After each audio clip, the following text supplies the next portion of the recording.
നമസ്കാരം. ദേവന്മാർ പോലും ആരാധിക്കുന്ന ദേവനാണ് സാക്ഷാൽ മഹാദേവൻ. ഭഗവാനെ ആരാധിച്ചാൽ ലഭിക്കാത്തതായ അനുഗ്രഹങ്ങളില്ല. പെട്ടെന്ന് തന്നെ സംപ്രീതനാകുന്ന ദേവനാണ് സാക്ഷാൽ മഹാദേവൻ. ജഗത് പിതാവാണ് ഭഗവാൻ. അതിനാൽ എല്ലാ ചരാചരങ്ങളുടെയും പിതാവായി ഭഗവാൻ വാഴുന്നതുമാണ്. ഒരിക്കലെങ്കിലും ഭഗവാന്റെ നാമം ഉച്ചരിക്കാത്തവർ വിരളം തന്നെയാകുന്നു. ഉണ്ടാവില്ല എന്ന് തന്നെ പറയാം. നിഷ്കളങ്കനായ ദേവൻ കൂടിയാണ് സാക്ഷാൽ പരമശിവൻ. തന്റെ ഭക്തരെ ഏവരെയും ഒരേപോലെ അനുഗ്രഹിക്കുകയും അതേപോലെ തന്നെ അനുഗ്രഹം ചൊരിയുകയും ചെയ്യുന്ന ദേവനാണ് പരമശിവൻ. ശൈവർക്ക് അതിനാൽ തങ്ങളുടെ അച്ഛന്റെ സ്ഥാനത്താണ് ഭഗവാൻ. അതിനാൽ എപ്രകാരം നാം നമ്മുടെ പിതാവിന്റെ അടുത്തേക്ക് ഓടിയെത്തുന്നുവോ അപ്രകാരം തന്നെ ഭഗവാൻ നമ്മെ ദർശനത്തിനായി ഇടയ്ക്ക് വിളിക്കുന്നതുമാണ്. ജീവിതത്തിൽ ഉയർച്ചയിലും താഴ്ചയിലും ഭഗവാന്റെ പക്കൽ എത്തുന്നതിലൂടെ അത്ഭുതങ്ങൾ തന്നെ ജീവിതത്തിൽ സംഭവിക്കുന്നതുമാണ്. ശിവഭഗവാൻ നമ്മെ ദർശനത്തിനായി വിളിക്കുമ്പോൾ, ശിവക്ഷേത്രത്തിലേക്ക് വിളിക്കുമ്പോൾ കാണുന്നതായ സൂചനകളെ കുറിച്ചാണ് ഈ വീഡിയോയിലൂടെ പരാമർശിക്കാനായി പോകുന്നത്. ഏവരും ഭഗവാനെ മനസ്സിൽ ധ്യാനിച്ച് ഓം നമഃശിവായ എന്ന് കമന്റ് ബോക്സിൽ രേഖപ്പെടുത്തുവാൻ ശ്രമിക്കുക. നാഗം പാമ്പിനെ ഭഗവാനുമായി ബന്ധപ്പെട്ട് സാക്ഷാൽ പരമശിവനുമായി ബന്ധപ്പെട്ട് പരാമർശിക്കുന്നതായ ഒരു ജീവിയാണ്. പാമ്പിനെ അതിനാൽ നിങ്ങളുടെ പറമ്പിൽ കാണുകയാണ് എങ്കിൽ അത് ഭഗവാന്റെ കടാക്ഷമാണ് എന്ന് തന്നെ നാം മനസ്സിലാക്കേണ്ടതായിട്ടുണ്ട്. കൂടാതെ മറ്റൊരു അർത്ഥം കൂടി പരാമർശിക്കുവാൻ സാധിക്കും. ഭഗവാൻ നിങ്ങളെ ദർശനത്തിനായി വിളിക്കുമ്പോൾ കാണുന്ന ഒരു ലക്ഷണം തന്നെയാണ് ഇത്. വീടിന്റെ അടുത്തായി പാമ്പിനെ കാണുക, അല്ലെങ്കിൽ നാം എവിടെ വെച്ചാണ് എങ്കിൽ പോലും പാമ്പിനെ കണ്ടാൽ അടുത്തുള്ള ശിവക്ഷേത്രത്തിൽ ദർശനം നടത്തുവാൻ ഏറ്റവും ശുഭകരമാകുന്നു. അഥവാ ഭഗവാൻ നിങ്ങളെ വിളിക്കുന്നു, ദർശനം നടത്താതിരിക്കരുത് എന്ന കാര്യമാണ് ഇതിലൂടെ ഓർത്തിരിക്കേണ്ടത്. അതിനാൽ ഇത്തരത്തിൽ നിങ്ങൾക്ക് സംഭവിക്കുന്നുണ്ട് എങ്കിൽ അടുത്ത ദിവസം തന്നെ ശിവക്ഷേത്രത്തിൽ ദർശനം നടത്തുവാൻ മറക്കാതിരിക്കുക. സ്വപ്ന ദർശനം. നാം ഏവരും സ്വപ്നങ്ങൾ കാണുന്നവരാകുന്നു. എന്നാൽ ഞാൻ പരാമർശിക്കുന്നതായ ഈ സ്വപ്നങ്ങൾ നിങ്ങൾ കാണുന്നുണ്ട് എങ്കിൽ ചില കാര്യങ്ങൾ നാം മനസ്സിലാക്കേണ്ടതായിട്ടുണ്ട്. ശിവലിംഗം നിങ്ങൾ സ്വപ്നം കാണുന്നത്, അതേപോലെ തന്നെ ഭഗവാന്റെ അടയാളങ്ങൾ അല്ലെങ്കിൽ ശിവഭഗവാനെ തന്നെ ചിലർ സ്വപ്നം കാണുന്നതാകുന്നു. അത്തരം അവസരങ്ങളിൽ അടുത്തുള്ള ശിവക്ഷേത്രത്തിൽ നിങ്ങൾ തീർച്ചയായും ദർശനം നടത്തണം എന്നാണ് പറയുക. ഒരിക്കലും ദർശനം നടത്താതെ ഇരിക്കരുത്. അടുത്തുള്ള ശിവക്ഷേത്രത്തിൽ ദർശനം നടത്തുകയും ഭഗവാന് നിങ്ങൾക്ക് സാധിക്കുന്നതായ വഴിപാടുകൾ നടത്തുന്നതും ഏറ്റവും ശുഭകരമാണ്. ഇനി അഥവാ വഴിപാടുകൾ നടത്തുവാൻ സാധിക്കുന്നില്ല എങ്കിൽ തലയ്ക്കുഴിഞ്ഞ് ഒരു നാണയം ഭഗവാന് നിങ്ങൾ സമർപ്പിക്കുക.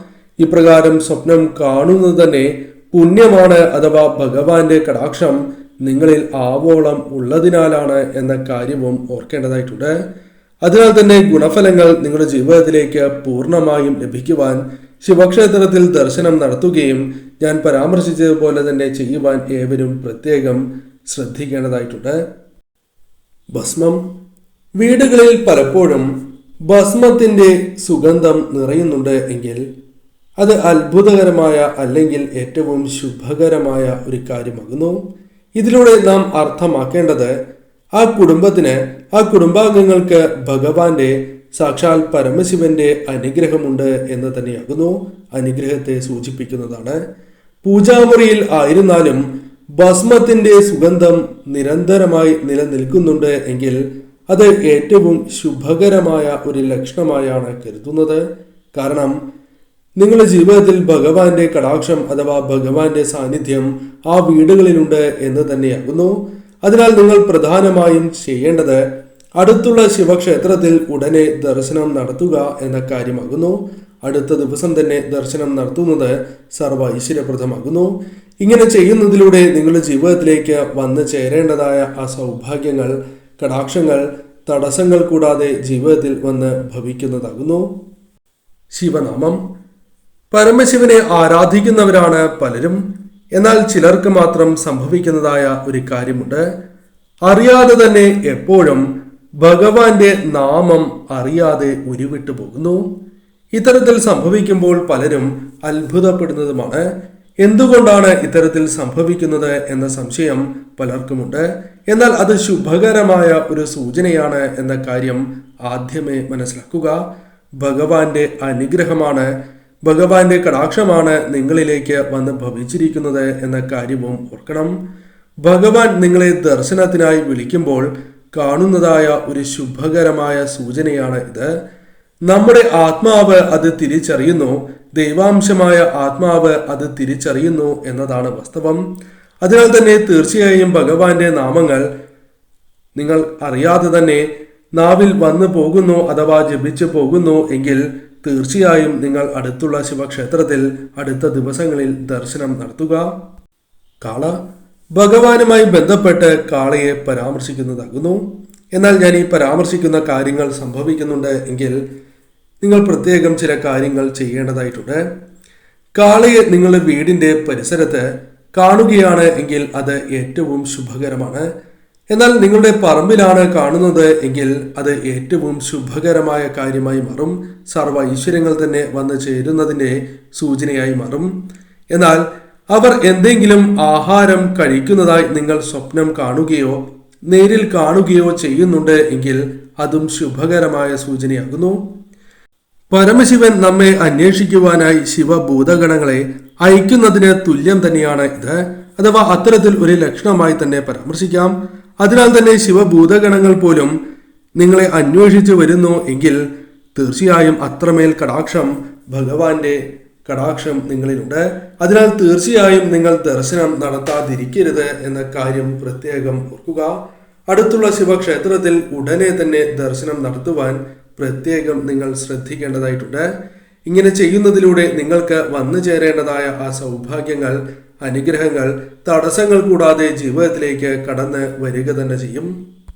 അപരിചിതർ പലപ്പോഴും വീടുകളിൽ അപരിചിതരായ വ്യക്തികൾ കടന്ന് വരുന്നത് പല ആവശ്യങ്ങളുമായി ബന്ധപ്പെട്ടാകാം. ഇത്തരത്തിൽ സഹായം അഭ്യർത്ഥിച്ച് ആരെങ്കിലും നിങ്ങളുടെ അടുത്തേക്ക് വരുന്നുണ്ട് എങ്കിൽ അത് ഏറ്റവും ശുഭകരമായ ഒരു ലക്ഷണം തന്നെയാകുന്നു. ഭഗവാന്റെ കടാക്ഷം നിങ്ങളിൽ ഉള്ളതിനാലാണ് ഇത്തരത്തിൽ നിങ്ങൾക്ക് സംഭവിക്കുന്നത് എന്ന കാര്യം പ്രത്യേകം ഓർക്കുക. അതിനാൽ തന്നെ നിങ്ങൾ അവരെ തന്നാൽ കഴിയുന്ന സഹായം ചെയ്യേണ്ടത് അഥവാ അവർക്ക് നൽകേണ്ടത് അനിവാര്യമാകുന്നു. നാമം ജപിക്കുമ്പോൾ അല്ലെങ്കിൽ ഭഗവാന്റെ ചിന്തയിൽ ഇരിക്കുന്നതായ അവസരത്തിൽ ഇപ്രകാരം ചെയ്യുന്നത് ഇരട്ടി ഫലം നൽകുന്നതിന് അഥവാ ഇപ്രകാരം സംഭവിക്കുന്നത് ഭഗവാന്റെ കടാക്ഷത്താലാണ് എന്ന കാര്യം പ്രത്യേകം ഓർക്കേണ്ടതായിട്ടുണ്ട്. അതേപോലെ തന്നെ ഭഗവാനുമായി ബന്ധപ്പെട്ട വസ്തുക്കൾ, കാര്യങ്ങൾ നിങ്ങൾ നിരന്തരമായി കാണുന്നതും ഏറ്റവും ശുഭകരമാണ്.